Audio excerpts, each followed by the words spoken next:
Welcome to Sound Bites, hosted by registered dietitian nutritionist Melissa Joy Dobbins. Let's delve into the science, the psychology, and the strategies behind good food and nutrition.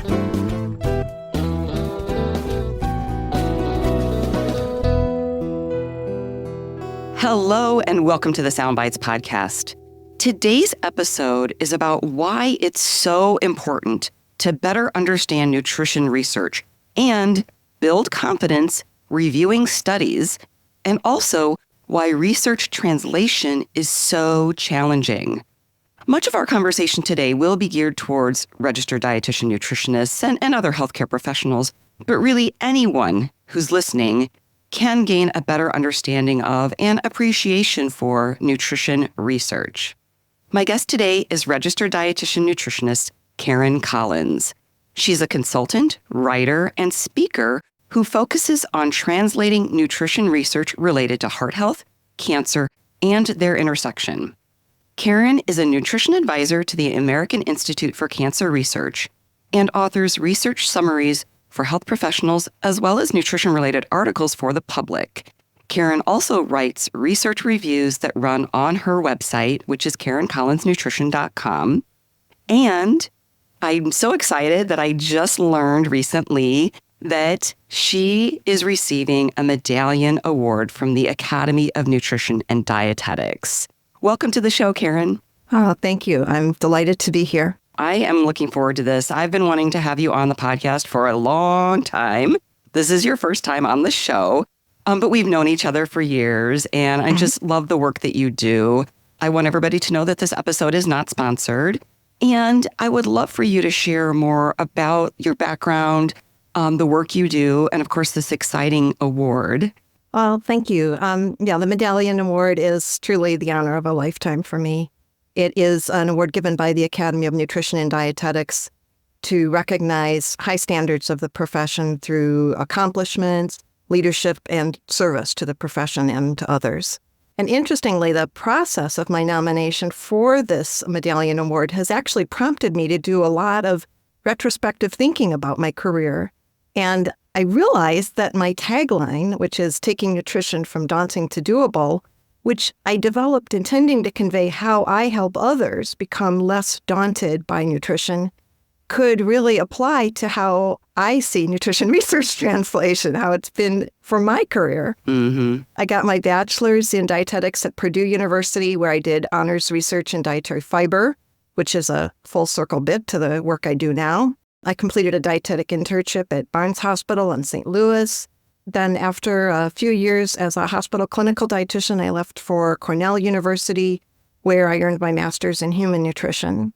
And there, my experiences as a teaching assistant and research assistant now seem like more pieces in this jigsaw puzzle that was being built. Mm-hmm. And as I thought back to it, one of our graduate seminars involved analyzing a research study, breaking up individually each week and presenting it to the seminar. And the funny thing is, when you think about it in contrast to our career, our work as dietitians, we'd take weeks digging into one single study that we had to present. And still, the professor would usually manage to find multiple things that we'd overlooked and end up leaving us feeling pretty humble. And we all basically dreaded that seminar. But it turns out that it was a truly formative part of my professional development. My early career included both in and outpatient hospital care, and then I had a private practice in nutrition counseling for many years. Like all dietitians, I always aimed to provide information and strategies that were based on the best available scientific evidence. But I think the first time I really thought of my work as translating nutrition science was when I began working as nutrition advisor to the American Institute for Cancer Research, which is 40 years ago now. Mm. Communicating about the strength of evidence behind recommendations and translating them into practical nutrition and lifestyle strategies was always a key part of my role with AICR. And over time, I realized that this need to identify and accurately translate sound research exists regardless of the area of nutrition that we practice in. I see it in my work in cardiovascular health, and it's true for all of us. So initially, this was really daunting to me, that digging into research and needing to talk about it in a more in-depth way. But I kept working at polishing my skills, and gradually following the research became less overwhelming and actually quite stimulating. And now I love writing in professional forums, breaking down complexities of the research and translating it into concrete action steps. And then it comes full circle when I heard from colleagues that many of them find reviewing and translating research as daunting as I once did. So I believe so much in the power of nutrition to transform lives that a few years ago I made a pivot in my career. And now the majority of my work focuses on helping my dietitian colleagues accurately and confidently translate nutrition science. When I saw that you were doing that, I'm like, genius. Oh my gosh. We need so much help in this area, and the public needs to have information that they can grasp and apply to their daily lives. And there's so much involved in this process. And again, when I saw that you were helping other dietitians, I'm like, oh my gosh, this is wonderful. I just had to talk with you about this. Oh, thanks. Clearly, you are very passionate and committed to helping dietitians, build those skills. And as we've talked, build that confidence. Mm-hmm. And it's interesting because when I work with dietitians on communication skills in general, a big, huge part of that is building the confidence. And what each individual practitioner might need to do might be different. It oftentimes is different. Some people find that they need more practice. Other people find that they need to dig more into a specific topic so that they have a deeper understanding of it, and that builds the confidence. So I think we kind of have a parallel here with how we help dietitians, and boosting that confidence is so important because once you have more confidence, you are more likely to get out there and do the communications, and it's so needed. And speak as clearly as the people who don't know what they're talking about do, because that's one of the frustrating things is we're a science-based profession. So Right. we do frame things as it looks as though emerging evidence suggests versus the strong evidence of this. But the people who have no scientific background are just right out there making these very strong statements.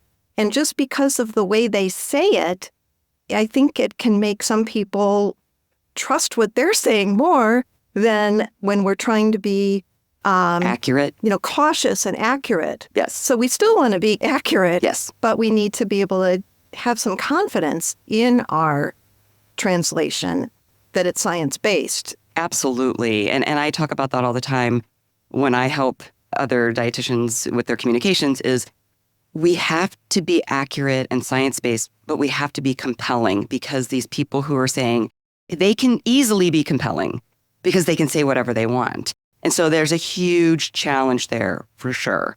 And when we don't have that confidence or that deeper skill set, I think we do, kind of hedge our bets, or we're afraid to be more specific. Like things can get lost in translation or oversimplified. And it does require that deeper conversation. And I think we owe it to people when there is doubt, when there's two sides to something, when there are questions that have not been resolved yet. That shouldn't come across as lack of confidence or hesitancy. We owe it to people to say, look, here's what the recommendations are, or here's where the questions are, here's where the steps evidence is strong, here's what we still need to know, or how it might apply to different people. The problem is translating that to people who don't have scientific knowledge, but everyone can understand that there's uncertainties. Right. I think that's so important because, we think, and maybe it's true, that the people they just want a black and white answer. They just want a bottom line. And that's just not the nature of science and nutrition. So communicating those uncertainties in a way that explains this is normal.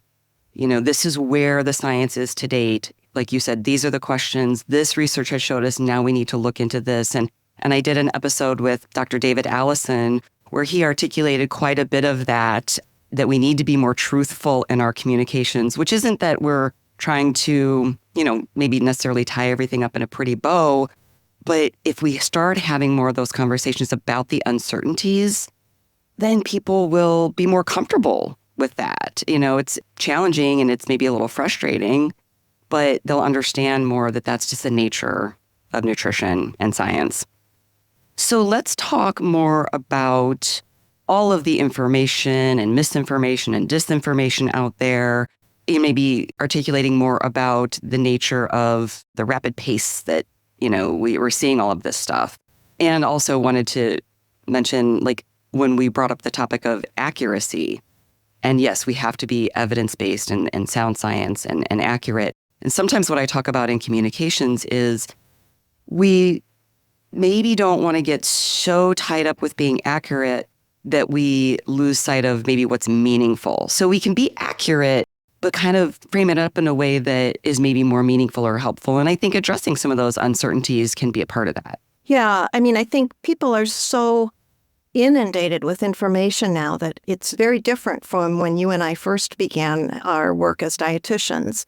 It's a different world. And for one thing, because of the internet, information that's outdated doesn't just fade away anymore. It somehow keeps circulating around, even when it's been debunked by authoritative reviews of the evidence.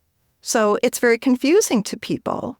And I also see, as one of the things that is providing some of the challenge for us, is that there's now really a blurring of the lines between education and entertainment. An example of this, dietitians I talked to were getting a lot of questions from people about the Netflix docuseries getting huge views called You Are What You Eat, a twin experiment, which features insights from the Stanford twin study, which is a randomized controlled trial published in one of the JAMA peer-reviewed journals, comparing healthy vegan versus healthy omnivore diets.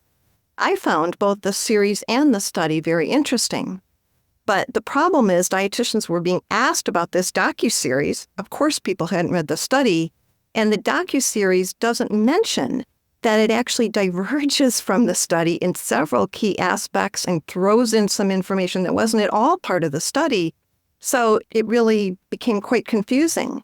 And honestly, it took quite a bit of time to review the whole series and dig into the study and all the supplemental data. So I created a summary for subscribers to my email updates. And then AICR, the American Institute for Cancer Research, asked me to write a brief about it for its blog. Wow. Because these are the things that's very challenging as a dietitian or a health professional to keep up with all of this stuff. Yes, I love that because you have shown that you are a trusted resource. And if somebody is so inclined, that now they can build their skills too. But certainly not every dietitian can take the deep dive that you did on this docuseries, and don't even get me started on all of these shockumentaries out there. But it is very daunting. How are we supposed to stay up to date on all of these, areas of nutrition? And that's one of the things that I tell people, you don't have to know everything. You're not possibly going to be able to know everything. But if you have an interest in cancer or diabetes or weight, take as deep of a dive as you're interested in and know that there's other people who are interested in other areas. And then we can, as a collective, we can say, oh, hey, if I get questions about cancer, I'm pointing them towards your blog and your resources. It's not an area of expertise for me. And I always say this, I've been a certified diabetes educator for 25 years, but there's still a lot of things about diabetes that I'm not an expert in. So I think it makes sense when we say that. But I think it's important for dietitians to hear that and to remind themselves, I don't have to know everything, but let me dive in where I am interested and take it as far as I can. And I think as dietitians, part of how we respond to these questions from people, they'll ask about a particular headline or a particular, documentary or something like that. But when these things focus on individual studies, that's what's assaulting people all the time now. It's this new study and this new study and this new study. But that's not the basis for advice or action. So we really have to help them. People will say, see, science just flip-flops back and forth. No, it doesn't flip-flop back and forth because we don't change recommendations on a dime based on one new study. We make advice and choices based on the body of research. It's only the headlines that flip-flop. And part of the reason they flip-flop is because that's when you click on them more, is when it's something new and surprising. If it said, guess what, the advice that you heard yesterday is still true today, who would click on it? Right. So we really need to separate that science doesn't flip-flop, the headlines flip-flop, and that's why they're so misleading. Mm. And that's the kind of thing that I believe as dietitians, we need to sort of, like giving the person a fish, but also teaching them how to fish. We need to give people the answer they need, but also help them to understand why what we're providing is worth listening to or acting on, and what headlines they might have seen, which is really premature or out of alignment with what the overall body of research shows. Yes, I know we're going to dive into some specifics, but that concept of even just explaining to people that one study or one headline doesn't change everything that's come before it, even if they don't know what the body of evidence shows or, have access to read the study, just that concept that one study doesn't change everything. So that's like one of those really basic, simple things that I have on my short list to share with dietitians and the public is like, okay, it helps us get perspective. And those headlines, I long have kind of blamed the media for kind of stirring the pot on all of this. But the more I found out about research and confirmation bias and research design, it was illuminated to me that, there's a lot of different places where there can be misinterpretation or exaggeration. And so I had to realize, okay, I have to stop just blaming the media. It's really more complex than that. And that's a lot of the work that you do. Absolutely. It's a lot of many pieces of this puzzle. Yeah. Yes. Where can we look? And we're going to talk about some of those. But before we jump into that, and we're going to talk a little bit more at the end, of course, pointing people to where they can connect with you and find out more about what you offer. But I think it makes a lot of sense now for you just kind of give an overview of what tools, resources, you have a membership, just kind of top line that so that people can keep that in mind as we continue our conversation. Sure. So I kind of think of my efforts as a three-legged stool, each providing a different sort of support to dietitians, to health professionals, and to everyone. First would be the in-depth research reviews that are published on my website. So, for example, with all the attention to ultra-processed foods, there are really important nuances in the research that it's not quite as simple as some of the blanket statements make it seem. So I took a deep dive into the literature and summarized key take-home points. Hypertension is the number one modifiable risk factor for heart disease, and yet only about 1 in 4 people with hypertension have it under control. And it can be a side effect of some types of cancer treatment, which when it occurs during a treatment can cause delays or reduced doses of treatment. So it's a very important factor. So I have several research reviews on different aspects of a diet to support a healthy blood pressure and factors to consider when it seems as though, quote unquote, diet doesn't work. Mm-hmm. With the popularity of supplements, many people are unaware that some supplements, even certain natural botanical products, can interfere with adjuvant hormone therapy for breast cancer. So I have a video interview with our colleague, oncology research dietitian Maura Harrigan, sharing results of her research on this important topic. So there's the research reviews on my website. Second, I created free resources, both dietitian cheat sheets and printable client-ready tip sheets. For example, research now shows that dietary fiber is not as simple as just soluble or insoluble. So I created a toolkit for dietitians with a cheat sheet as well as a pantry checklist they can use with patients and clients to help people bolster a truly well-rounded intake of fiber.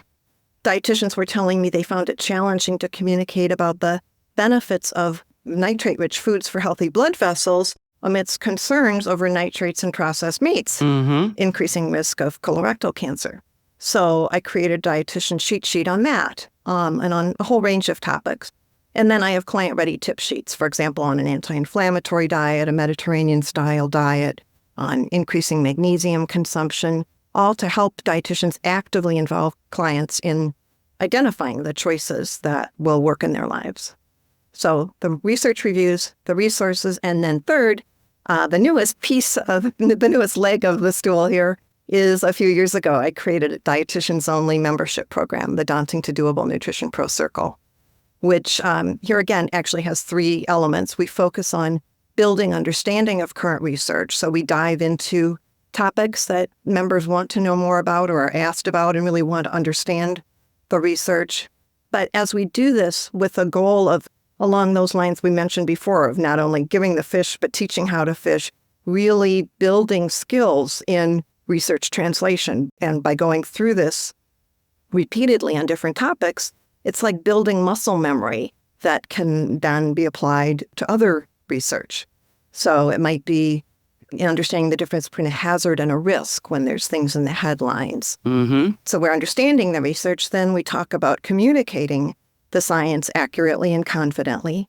For example, one of the cardiac rehab dietitians in the membership had a patient completely disavow oatmeal and any oat cereal when headlines came out about the pesticide chlormequat. Mm. So we worked on talking points about how to communicate that removing this very valuable source of viscous fiber would not be an accurate translation of the science. And then third, we talk about how the same strategy or same message, same goal would be applied differently to different people that we work with. So we address very practical questions that come up. For example, about processed meats, where people ask, well, what about the bacon that says no nitrate added? Or what about other deli meat? Is that a processed meat? Or someone's going to use a fiber supplement for LDL cholesterol lowering. Are they all the same? Well, no, they're not. And you have to choose the fiber supplement that's appropriate for that use. So those very practical things that we cover, in other words, from understanding the research to really putting it into practice with individual clients. I have to say, I was on your site recently and I saw the hypertension piece. And just as an example for our listeners, if we know that not everybody is salt sensitive, there's no way to find out really. I mean, in a practical sense. So should we just not worry about salt? And you really get into the nuances of how do we still approach this in a healthful, practical way. So I found that really interesting. And all of the topics that you mentioned, I'm like, oh gosh, yeah, there's so much there with fiber, ultra-processed foods, supplements, nitrates. I mean, yeah, these are some really, really big hot topics. So thank you for sharing all of that and the work that you do. And I look forward as we continue this conversation to call out some more takeaways for our listeners. And you mentioned the hazard versus risk. I mean, that's something that I always have to go back to and remind myself, okay, what's the difference here? And I know with cancer research, as with other research, but cancer in particular, that can be a complete game changer in how you're understanding what the research is saying. It can be very confusing. Absolutely. Great. So I know it seems like every day we already talked about these headlines, like they catch our attention.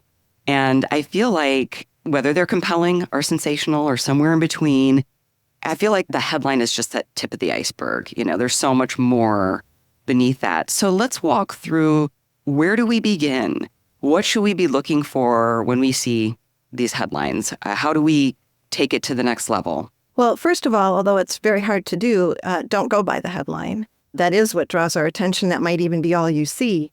But we need to recognize that they're often the most hyped.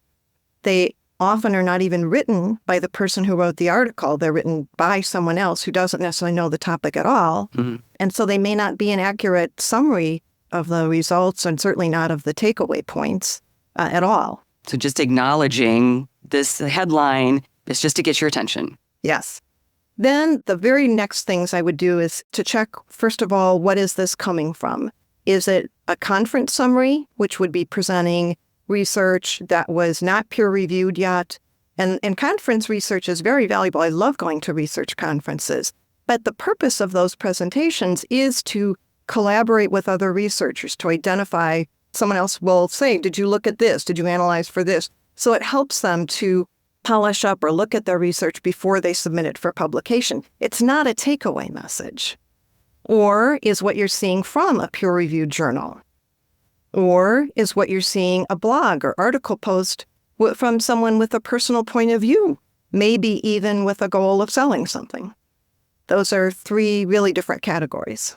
Okay, great. Then the next thing, once you just at least have that, and that should influence how you view everything that follows Okay. is by where it falls in those three categories, is to then check the basics. Who or what is studied? Is this a human study? Is it a study of lab animals? Is it a cell culture? For example, some of the headlines about a supposedly anti-inflammatory food may add a compound that's found in whatever food it is to isolated cell cultures in a lab. But that doesn't tell you anything. In reality, as you eat and digest that food, the compound would be broken down to other compounds, and the original compound would never reach most of your body's cells. So the study doesn't reflect what eating that food would do, and certainly doesn't necessarily reflect the concentration that you'd be exposed to from eating that food in your diet. Then I would look at what the study question is, and this is really important. Researchers need to identify one specific outcome as the primary result of a study, and the design of the study is based on that. Multiple testing, where they report on a whole raft of outcomes, can lead to identifying an association that's merely found by chance. In common terms, we might call it fishing. So a study can report multiple outcomes, but it needs to be really clear which is the primary outcome that should be considered and is really most strongly supported by the data. And then be really clear on what is actually being compared or tested to answer that question. So for example, with all the interest in intermittent fasting, it's important to clarify whether a study kept calorie consumption equal between a fasting and a non-fasting group, or if the fasting group tended to decrease calorie consumption, if that was allowed to happen and not statistically adjusted for. So in other words, would the results be really due to intermittent fasting, or would they be due actually to the calorie reduction that occurred and could then be replicated in any other way of reducing calories? Or in a study of ultra-processed foods and associations with health. When we look at ultra-processed food as it occurs in a whole population, as a population, a diet high in ultra-processed foods we know is, from the analysis of those people's diets, it's tied to high consumption of sugar-sweetened beverages, sweet bakery, and fast food. Those are the major contributors. So in a study like that, if there are findings related to health, you can't, try to use logic to say, so unsweetened soy milk or veggie burgers must be dangerous, because that's not what those people were eating. So you really have to look very carefully at exactly what is being tested and how they're defining it, what the confounding factors are that they're adjusting for. Yeah, a few things I want to follow up on. And with the ultra-processed food, I recently did an episode with Joanne Slavin about ultra-processed foods and the lack of the definition. So to your point, how are they defining it in that particular study? A different study might define it differently. So then you're comparing apples and oranges or soy milk and soy burgers. Clearly, I think we can all agree that unflavored soy milk is not the same as sugar-sweetened beverages, right? But I would love for you to address briefly, you talked about human studies, animal studies, cell cultures. There's a reason for these different types of, we can't have every research be humans. And so I would love for you to address that, because at a basic level, I think animal studies don't matter at all. Cell culture studies don't matter. They have a purpose. So if you could address that. Absolutely. And understanding that allows you to say, so what does that kind of study tell me? So for example, to really understand metabolic pathways, some of those we can't measure in a human. Some now they've got markers that can do that, but some can't. And first of all, human studies are very expensive, and you have to be able to document safety and concerns and all of that. So you don't just pop in with a human study without having backup data from laboratory studies. That would never get approval, never get funding, never get approved. So the cell studies give us very valuable information about mechanisms and things like that. Then it's like building like a staircase or building a house at various levels. When you have some things that are turned up that are important in those cell studies, then you can look at lab and animal studies. And again, there are things that we can look at in animals that we can't look at in humans. And so that provides another level of information in a living being, in a whole body, not just an isolated cell. And there are controls. We can tightly control what food an animal's given. No matter how hard we try, it is very hard in a human study to actually control every morsel they eat. And other things. Yeah, and other things, absolutely. So there's much more control that allows us to define things in an animal study that we can't get in a human study. And then human studies are not all the same either. We have cross-sectional studies, which give you some general information about tendencies in a population, associations, they don't prove causation. They just show things that are typical or common or associated. This is one of the challenges, and we can circle back to this later if you want, but what's considered the strongest evidence in a human study is from a randomized controlled trial, where we control all the other variables and people are randomly assigned by chance to these two different groups and so forth. That makes the evidence very strong. But for many of the health concerns we have today, they develop over many years, over decades, when we're talking about cardiovascular disease or cancer, dementia, many of our biggest health concerns. And you really can't do a randomized controlled trial that tightly controls what people eat and how much physical activity they have and all the other aspects of lifestyle for 30 years.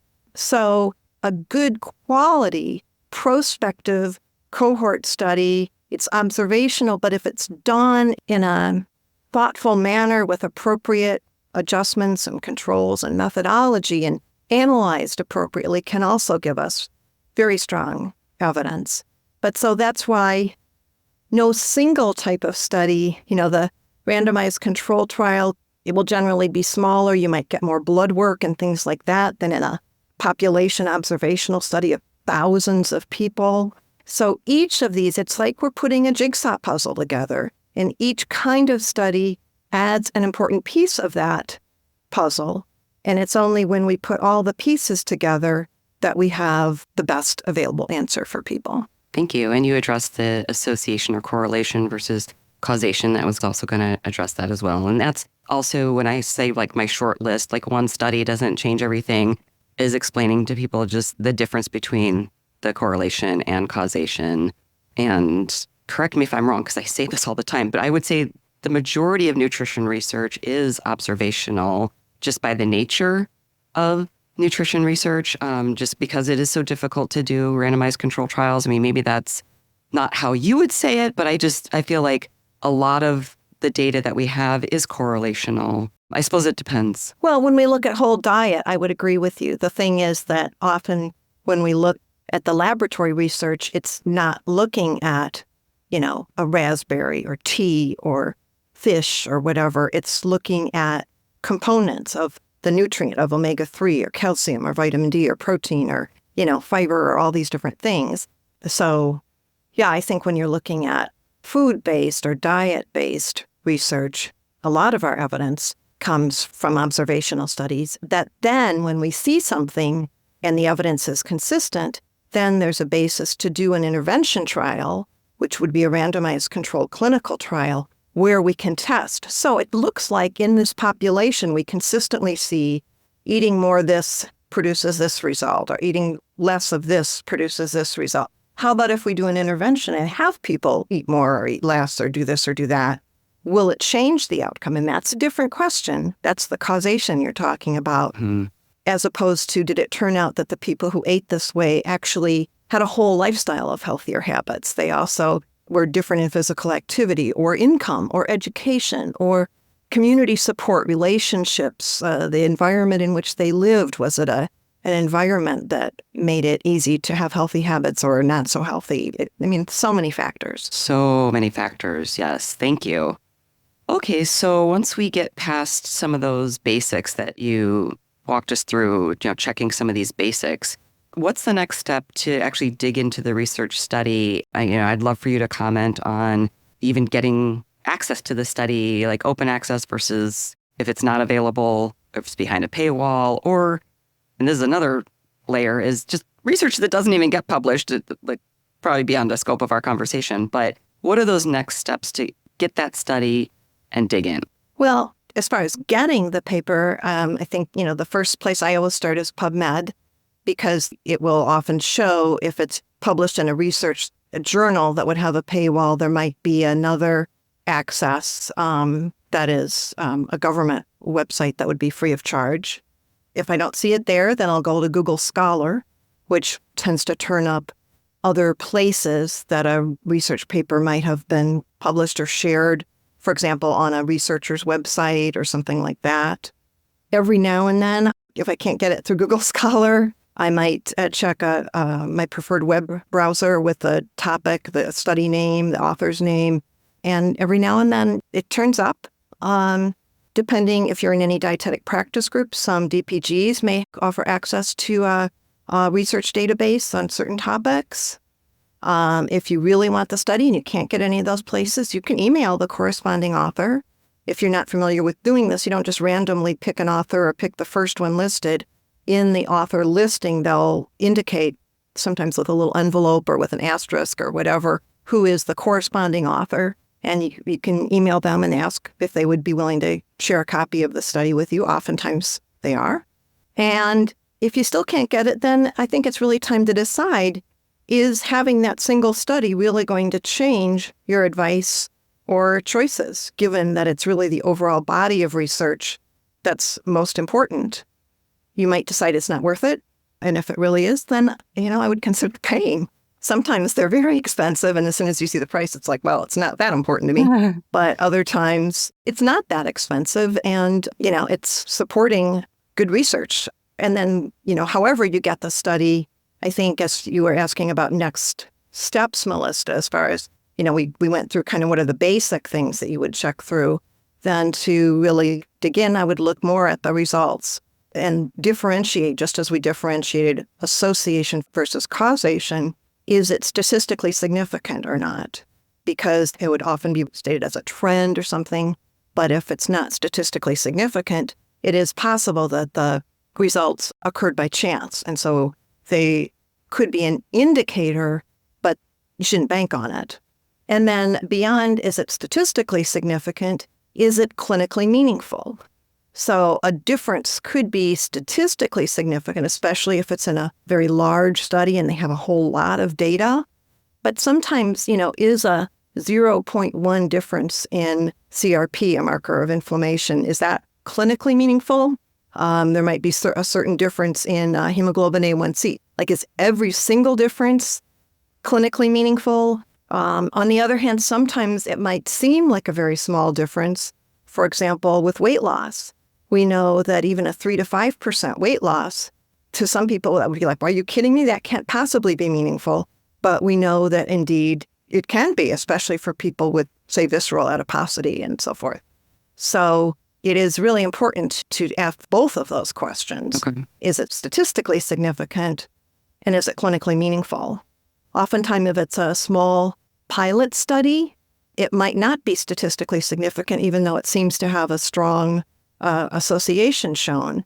And that just tells you, okay, this is something to keep an eye on, because now that will probably be the foundation for a larger study that will enable the researchers to find, if it is indeed a true association, to find it statistically significant. So the smaller pilot study, because it's like just a numbers thing at that point, because if they don't have many people in the study, a larger group who studied, it changes I don't know how to say it. You explain it. You know what I'm trying to say.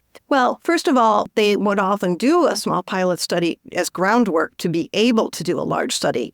These human studies are very, very expensive. And so you don't just go plopping down money until you have refined, does this method of testing show what it should? Does this intervention work? Do people actually follow it? All the things. It allows you to iron out problems in a small group before you are spending all that money on a big study. Okay. And secondly, it's important because if you're looking for grant support, you need to show sort of proof of concept. Build your case for why this is a reasonable study to do. So those pilot studies help enable that. And we can still can still learn from those pilot studies. It's just that in a small group, like if you've only got 12 people to have a statistically significant difference, it's going to have to be a huge difference. Got it. When you've got a massive population of thousands of people, or even 500 people, even a smaller difference can become statistically significant. It's a danger on both sides because it could be significant just because it's a massive group of people, or it could seem like it's not significant, but in part that is because it's a pilot study, and so that next study becomes really important. Okay. Very good. And then I kind of got us off track a little bit, but what are the other things when we're digging into this article beyond looking at the results? Well, I think it's important to see how a study fits in the context of overall research. We've touched on that. For example, while across a whole population, reducing sodium consumption will always reduce blood pressure, the decrease will be smaller if people in the study did not have elevated blood pressure to begin with at baseline than for people who do have hypertension. So you have to look at who's in the study. And likewise, if people in a study don't have elevations in lipids or biomarkers of inflammation, a study that finds no difference or no change doesn't mean that there wouldn't be a difference or a change in people who do have higher levels of that baseline risk. Right. And there can be a variety of reasons why any individual study is kind of an outlier from the overall body of research. So it's important to always try to put in context. And that's where I think, turning back to what you said earlier, Melissa, about nobody can read all of the studies. And that's where, when you run across a study, I recommend that you turn then to where there are some strong evidence-based reviews from major organizations or authoritative sources that have looked at the big picture and say, how does this finding fit with this statement of overall research? It's not that you need to read every single study to be able to do that, but put it in context of what our strongest statements of evidence are. Yeah, I'm glad you addressed that, because we do say, how does it fit into the overall body of evidence? And that concept in and of itself is helpful, but then how do we see what the body of evidence says? So these reviews that you're recommending by reputable organizations. Yeah, and that is the beauty of the, as much as we've got crazy information available to us today, there are very solid reviews that, the authors spend huge amounts of time collectively analyzing the data, grading it for quality, thinking about its implications, and they know the field. So they know which measurement tool is strong and, things like that. It doesn't have to all come from our knowledge base. Those things are there, and that's the place to look. Also think about what is the purpose that you're looking at this study for. If you're looking at it in terms of population recommendations, then you do care about what it means overall to people.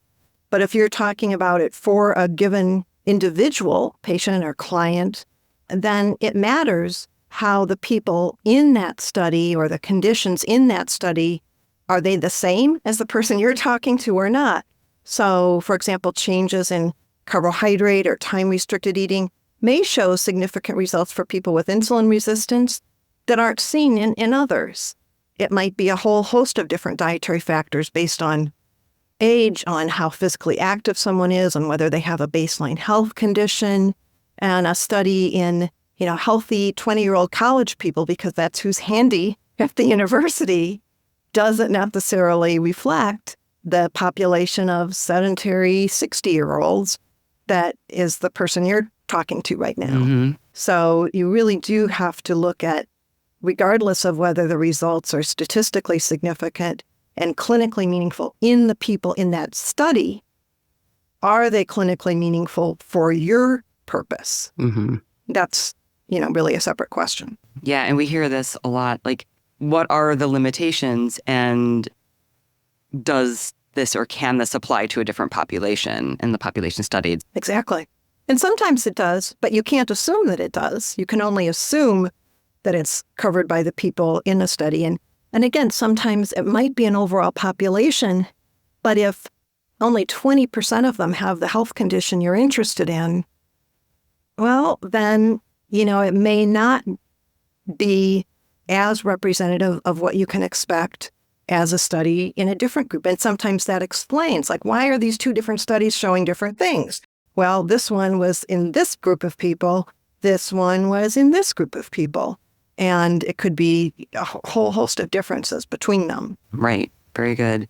I think you touched on this a little bit, but if you could maybe give us an overview of like the different aspects of a research study that are important to consider. We talked about the results a little bit, but are there other things that you wanted to share regarding that? Sure. So the results and the people who are the subjects who are in the study, first, are they even people, or have we talked about animals or cells? And then if it is people, who are the people? Then I think one of the hardest obstacles for me as I kind of began this journey into building research translation skills was, it's a little embarrassing to say, but I used to prefer to read the abstract, the introduction, and then skip to the results and the discussion, and basically skip the methods because that seemed overwhelming to me. Mm-hmm. But that is where really critical information is. And even if we don't understand every test or every measurement, it is important for us as dietitians, as health professionals, to look at that. And if you don't, that's the kind of thing to look for in those larger evidence-based reviews of that, because they'll call it out. Mm-hmm. So, for example, there are some studies looking at sodium and blood pressure. And in a population study, they would, for convenience and cost, use just a spot test, a spot urinary sodium test, and then put it in this algorithm that was supposed to represent sodium consumption. Mm. But research has very clearly found that to accurately estimate somebody's sodium consumption through a diet recall, we can do that clinically in our counseling with someone by asking them about the foods they consume and so forth. But we all know that that's a rough estimate that will guide your counseling. Right. But if you need a clear, strong data for a research study to test it against certain outcomes, you need a much more solid or specific number than that dietary assessment. So they would use urinary levels. But as I said, these spot urines that have been used in some studies and then concluded that, see, your sodium doesn't matter, unless you're above 5,000 milligrams a day, it doesn't make a difference. It was the methodology, because the recommendations are very clear that it needs multiple 24-hour urinary sodiums to accurately assess sodium intake. In the studies that use that, there we see a very clear relationship. So that's an example. Or a lot of people are interested in magnesium right now. People need to know that a serum magnesium level does not reflect dietary intake. We have body pools that in order to maintain homeostasis and maintain those levels, we can take it in and out of bones, which is where actually the majority of the magnesium in our body is. But people will look at a urinary serum level and, no, that's not a sign about how your diet is. Mm-hmm. You have to look at how things are measured. Okay. Secondly, one of the things that we've done a lot of work with as we look at research in my membership program is talking about dose response. So often in an observational study, they'll compare high consumption versus low consumption of something, whether it's to be beneficial or as a risk. But that doesn't tell us anything about the people in the middle. And we don't know, we can't assume that it's a linear relationship where if high is more of this, that every step along the way is going to have a linear relationship. So in analyses that test for what's called a nonlinear relationship and a dose response, they look at whether it's risk, like say related to alcohol or meat, or benefit from a specific nutrient or food. Is there a threshold below which the risk for the benefit really isn't significant? Or is there a plateau above which increasing more and more and more doesn't continue to show a stronger association? And this is true for intervention studies too, because just putting someone in a certain dietary intervention group, call it whatever it is, diet, that is not the same if you can't assume that everyone in that group ate exactly the same way. So you really need to look at how much, what is the dose of whatever it is, and what is the relationship there.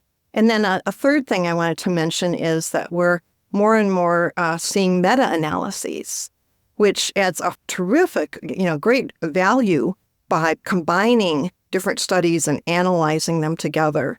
But it also poses challenges.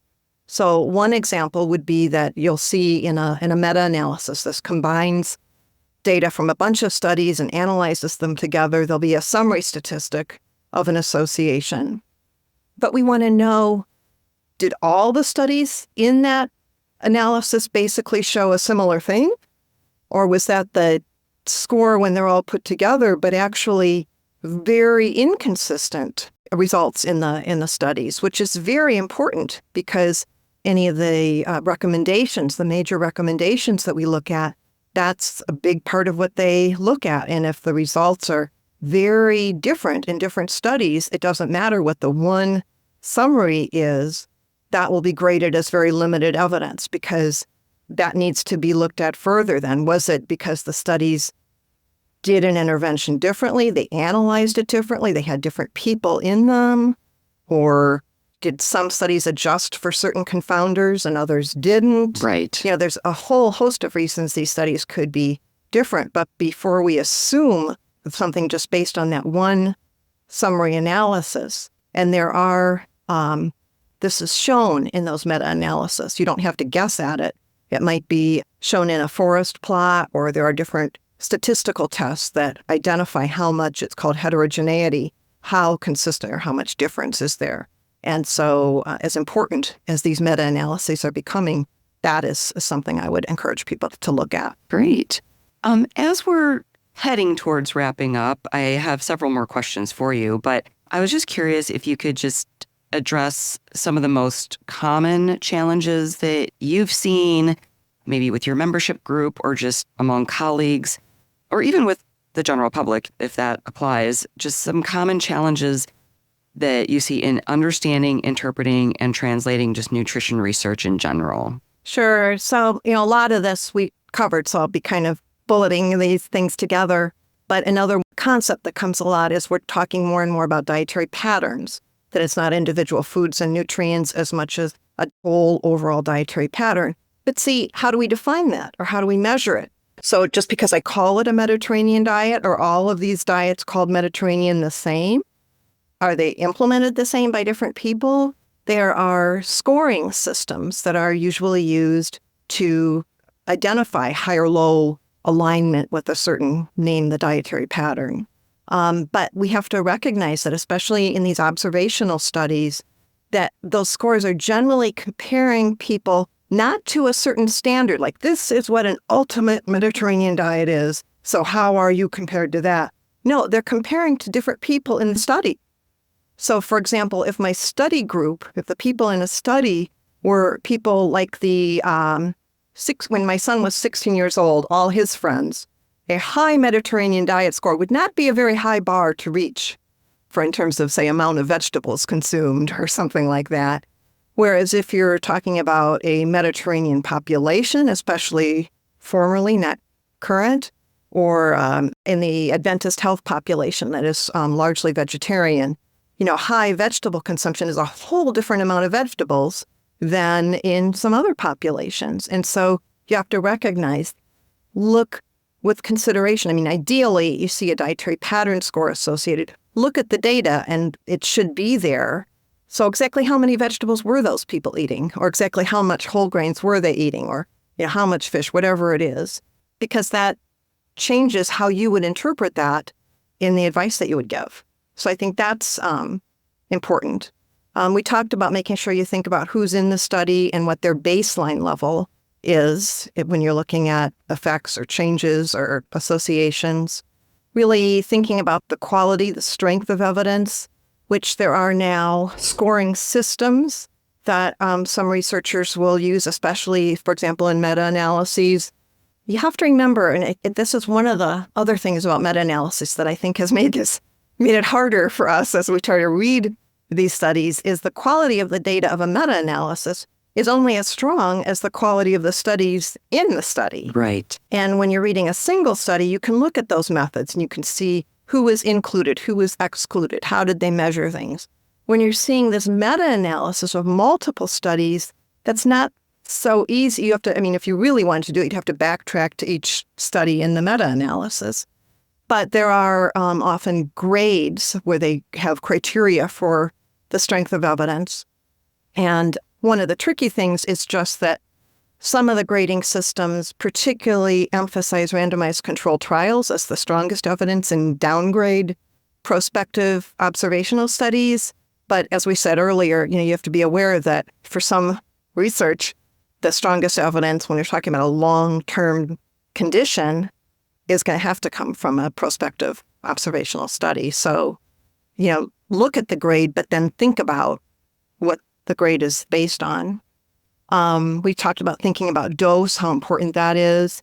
And then I think the other thing is beyond understanding and interpreting the study, that a whole nother dimension comes into when we translate that into advice and strategies, where different individuals can work toward the same goals, but in different ways. We know that food culture, family culture, all these things are so important, or people may be concerned about one health risk, but have other health conditions that you also need to consider. And so the most important thing is to find a strategy that will work for an individual in their context, in their health. And that means we have to know the research, but then think about what we as dietitians know about food composition and other food sources of a nutrient, or what we know about behavior change and how you can gradually work toward something rather than like throwing down a list of 45 rules to follow. So I think all of those pieces, understanding the science, interpreting what the research showed and look at what's behind their conclusions, and then thinking about how you would translate it. And that is a strength that dietitians bring to the table, by the way, that, even the researchers definitely have a leg up in terms of understanding the statistical analysis and all that. But most of them recognize that when it comes to actually implementing it, it does require this additional body of knowledge that is what dietitians bring to the table. Absolutely. I think we touched on this a little bit, and we've covered so much information. I don't want to go down another tangent here, but it is something that I often ask my guests when we're talking about research and the quality of the research or the strength of a study. A lot of times, industry-funded research gets criticized. So I would just love to hear your thoughts on that. Good, bad, the ugly, whatever. Like when you think about industry-funded research, what do you think of it, and what do you recommend when you're working with your membership group? Well, I think we have to recognize, again, we've talked many times today about how expensive research is. Yeah. And federal grant support is getting harder and harder to obtain, from what I understand. So to some degree, without industry support, this research wouldn't happen. So the important questions really are not, I don't think, where the money is coming from, but what that money has bought. So at the end of a research paper, it should say both what the funding was and what role any source of funding had. For example, did they get to have control over whether a study was published based on its results, or is that going to be at the discretion of the researchers? Did they have control over study design, or, was there control there? That's what's important to me. And then I would look at that in context. So if the only studies that show support for something, for a certain finding, are coming from industry-funded research, and there is other research that's been funded, say by NIH or other grants, and that shows, no, it wasn't significant at all, well, then I wouldn't know why, but that would certainly prompt me to question. Look further, right? But, we all, just like the people we work with, we all want easy, black and white, simple either-or answers. And industry-funded research, that's just not, it's not as simple as that, I don't think, as far as defining research quality. Thank you. So now that your membership group, I believe it's been running for almost 3 years now, right? Yeah. So what are you hearing from your members about why they join, why they stay, or what they're valuing from it? Well, I think one of the things that I'm hearing is, and part of why I designed it the way I did, is that we do have a range of expertise and a range of practice settings among the members. So it's dietitians only membership, and it is within the areas that I generally feel comfortable talking about the research. But we've got people in cardiac rehab or outpatient cardiovascular counseling, preventive cardiovascular health. as well as people in cancer survivorship groups, community cancer organizations, oncology, clinical dietitians in private practice, diabetes educators. And the thing is that even though they're in different practice settings, or we tend to be sort of siloed in our specialty practice, in reality, the people that we see are not siloed. So someone who's in cardiac rehab may have had a cancer diagnosis in the past. Right. And you better believe she's listening to what you say through a lens of her concern about cancer recurrence. Same thing, you might be having a cancer patient or somebody who wants to lose weight, but they have cardiovascular issues, and that you need to be thinking about how you're making recommendations in the context of that, or you want to have resources for those interests, and they wouldn't normally be in your kind of toolbox. And so this interaction is something that people really, really value. Our 3 focus areas, as I said before, are understanding the science. So understanding differences in sodium sensitivity of blood pressure, or how emerging evidence suggests that the optimal diet during cancer treatment may actually turn out to be different with different types of cancer treatment. That's, really kind of emerging stuff on the horizon. And we talk about communicating the science accurately and confidently. So there's a lot of questions dietitians are getting asked in certain environments about the rise in early onset colorectal cancer. So I had an interview with one of the researchers in early onset colorectal cancer who helped us both understand the research, but also what are the real talking points that we need to be sharing. And dietitians love the dietitian cheat sheets, some of which I do provide. I mentioned those earlier, and some of those I do provide to my email subscribers, but many more are inside the membership. And they use those for presentations, for blog posts, for social media. And we have a membership app, which means that they can quickly look stuff up right in the middle of on the spot with a client. Very cool. Click to the dietitian cheat sheet on XYZ and be able to address their questions. Very nice. And then the third piece is the community, which is a huge part of what the members value. Kind of one of the growing realizations I've had even since I opened the membership is how many dietitians today are practicing really in relative isolation and without a lot of opportunity to strategize with colleagues about how to answer questions. So one dietitian in the circle was asked to give a presentation to physicians in her area about nutrition and breast cancer, and she asked for input from the group on what do you think I should cover. Other people have been doing a cooking demo in the community or presentations to some specific community group and sort of crowdsourced what might they cover or what recipes would you use, things like that. And even hearing in the way information moves at such fast pace today, as we have been talking about throughout our time together, you might know I've gotten a question about something yet, but if a dietitian in another area has gotten a question about some hot topic, you better believe you probably are going to be getting a question on that. Mm-hmm. And so people really value like, oh, heads up, okay, I'm going to be ready with an answer on this because you can kind of predict that it's coming. So those 3 pieces seem to be what people are loving. And overall, some people that joined have known me for decades, and so joined with no doubt or no question. Other people have said, I really thought I was just going to join for like a month or 2, check it out, and probably not stay. But there's no way I'm leaving this. Mm-hmm. And overall, the vast majority of people, as they join, almost everybody stays. Yeah, I'm sure some people just kind of want to dip their toe in and say, like, what is this all about? Yeah, well, and it's scary. I mean, it seems like, what, it's very satisfying to find that. It seems daunting, but it's very doable. Yes, doable.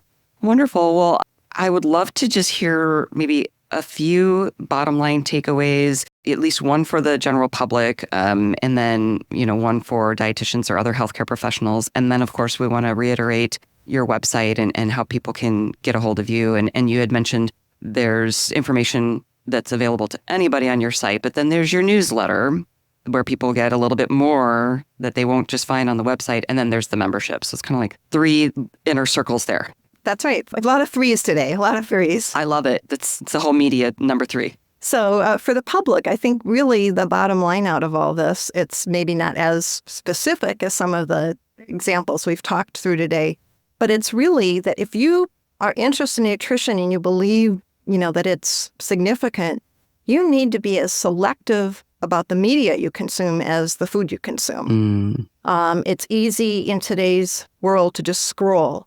And scrolling is entertainment. That's great. Find new recipes, new decorating ideas, new books you want to read. That's what scrolling is. If you recognize that nutrition information is important, it's not just something to scroll through, read a headline, and think you've got facts. What I suggest for people, if that's kind of how you get your nutrition information, is create a folder, whether it's in your email or in your, saved files on whatever social media channel you have. And that way, when you see something as you're skimming, but you're really not in the mindset to critically think about it and, look at these points that we've identified, put it in that folder, that saved group. And then when you have time and you have, you're ready to actually look with a critical eye at these points that we've talked through today, then you can actually go through and consider if this is something worth even paying any attention to, or if you're just going to say, okay, I don't need to think further about that idea. Okay. And so I want to mention that in your Sound Science Toolkit, Melissa, one of the first things I think at the top of that is a guide from IFIC, the International Food Information Council, that actually talks through, and there are some red flags and some errors in reasoning that would be great to just have people, when you have that in your mind and you can just mentally run through, oh boy, because this piece sounded really interesting, but it actually has a whole lot of those red flags that are identified there. Then that's something maybe you then, delete from that file that you were going to look at or whatever. So Okay. I think that's really my main message for the public is we need to be selective. Very good. And for dietitians and other healthcare professionals, I guess it's a plea is my main message, is that just like I was feeling earlier in my career, research translation can be seen like something too sciencey for us, too challenging, daunting. But we need to lean into this. If we don't do it, who is going to do it? And think about who is, and that should be enough motivation to you to do it. People are confronted with so much information today. We need to help them, put it in perspective, help them set priorities based on the strength of evidence. And so if this seems daunting, one of the things I would suggest is to build sort of a mental framework. We've talked about a number of the factors that you can sort of use in that. And the checklist that I created for you to access from today's show notes is a great starting point. The way I created it is so that it could be used with a patient or in a class to talk through, okay, you ask this thing, let's look through this. It's a very simplistic framework, but it's a starting point. And then as you learn more about things to look at, like, say, the heterogeneity in a meta-analysis or some of these other factors we talked, you can build that in. And with time, the more you work through that framework, you do become more skilled. It takes less time, and you become more confident. And more familiar. Yes. It becomes more familiar. Yeah. And I think just like we tell our patients and clients, we need to choose our sources wisely too. It's not possible for most dietitians or healthcare professionals to do, as we said earlier, to do a thorough dig into every study that comes up and the overall body of research. So you need to have trusted resources. But dietitians can up-level their skills. That's, to me, the important thing. We have the background. We have the science background. And we don't have to burn through all our time and mental energy. Just like learning to cook or learning to speak a foreign language, it doesn't come by just sitting on it. The fastest way to build those skills and your confidence is to jump in and practice, do it. And ideally do it in a place that gives you some support. So maybe you join a journal club, maybe you really actively participate in a DPG, maybe you are really intentional about the type and content of the CPE that you select to intentionally bolster those skills, or in a program like my Daunting to Doable Nutrition Pro Circle. But with support, you have the background, and these are skills we can build. And I think we really need to accept that call. I agree. Thank you so much. Yeah, so your website is KarenCollinsNutrition.com. We want people to subscribe and receive your nutrition research updates by email. There's the Dietitians Only membership. I have links for all of these in the show notes at soundbitesrd.com. And thank you for creating the special tip sheet, How to Make Sense of Nutrition Headlines, for this podcast. That will be in the show notes as well. And thank you for mentioning my Sound Science Toolkit. I mention it from time to time on the podcast, but if you're listening and you're not familiar with it, it is just a curation of different articles, books, videos, tip sheets, and so on that would help you think more critically about nutrition in the news, look for those red flags, understand hazard versus risk, understand correlation versus causation. And it was really created for my dietitian peers, but anybody can access it. So you can subscribe with your email and you'll get a login password for that as well on my website at soundbitesrd.com. Is there anything else that you wanted to mention about how people can connect with you? I know you're on Instagram and Facebook at Karen Collins Nutrition. I'll also have your LinkedIn link in my show notes as well. But is there anything else I didn't mention? I think you really hit the highlights. So depending on your preference, there's multiple different ways to connect with me and different levels of engagement. The big thing is that I'm working on a bunch of new things that will be coming both as new benefits in the membership and also other ways outside of the membership to serve my fellow dietitians. So I'd love for you to subscribe to my news list, and that way you'll start receiving the research reviews now, and then you'll be the first to hear when these additional things become available. Exciting news. But wait, there's more. Wonderful.